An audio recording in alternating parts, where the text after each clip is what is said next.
Meu nome é Virgínia, eu sou médica ginecologista e obstetra e mastologista e vim aqui para falar um pouquinho com vocês hoje sobre o câncer de colo uterino.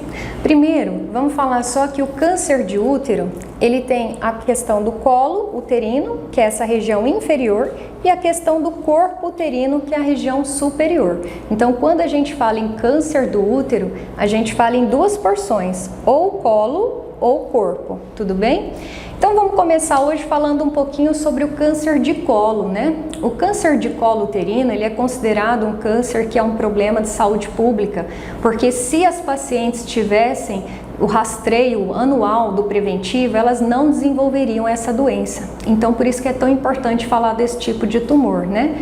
Ele acomete principalmente mulheres que têm uma vida sexual muito ativa. Então, o fator de risco para ele é ter um desempenho sexual maior, vamos dizer assim. Então, começar uma idade precoce a ter relação sexual, não ter filhos e também a questão de múltiplos parceiros e de não utilizar preservativos no ato sexual, tá? Esse tipo de câncer, ele acomete então a região inferior do útero em contato com a vagina. E essa região, ela é muito relacionada com o vírus, né? Quando tem esse tipo de tumor, que quando a gente fala nesse vírus, a gente está se tratando do HPV, que é o papiloma vírus humano. E a gente então descobre isso fazendo rastreio, né? Que a gente faz através do preventivo. Quando a gente faz o preventivo anualmente, a gente tem umas lesões que a gente acaba detectando mais precocemente no colo uterino, que geralmente estão associadas ao vírus HPV. Essas lesões tratam-se das NICs, que a gente fala, que são as neoplasias intracervicais. A gente tem grau 1, grau 2, grau 3, e se não tratadas no grau 3, elas vão atingir um componente in situ e mais posteriormente um componente invasor, e aí a gente está então falando do câncer de colo uterino. Essas alterações no corpo da mulher, elas levam em média de 10 a 13 anos para ocorrerem. Então vocês verem a necessidade da rotina do preventivo, porque se você fizer anualmente, dificilmente você vai chegar a ter um câncer de colo uterino. E é por isso que a gente falou lá no começo que se tratava de um problema de saúde pública, porque quando a gente tem o paciente que faz a rotina anual, jamais a gente encontra esse tipo de tumor nesse tipo de paciente, entende? Então, a gente orienta que o preventivo é o exame de rastreio principal nesses casos e é o que geralmente a gente se baseia para poder fazer o diagnóstico.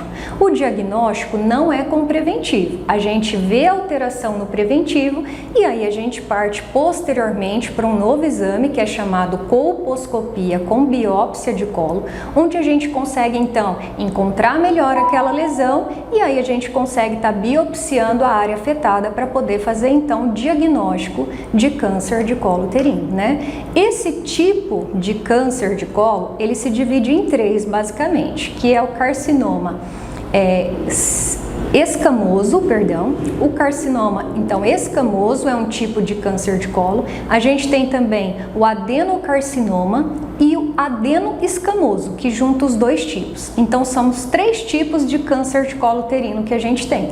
E através desses tipos de tumores, a gente vai então avaliar o grau de infiltração desse tumor através da biópsia.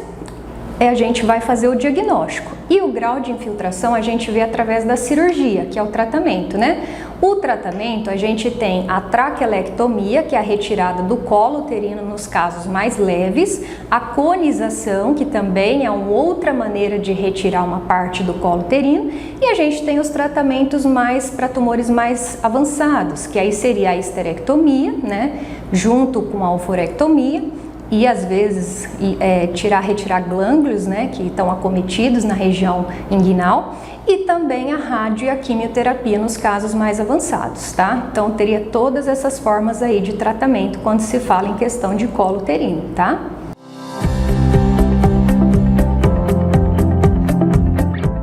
O exame do preventivo, ele não tem uma idade fixa, porque depende da idade que inicia o ato sexual. Então, se a paciente começou o ato sexual, automaticamente ela tem que começar a rotina de investigação desse colo uterino com a citologia oncótica ou preventivo, como é chamado.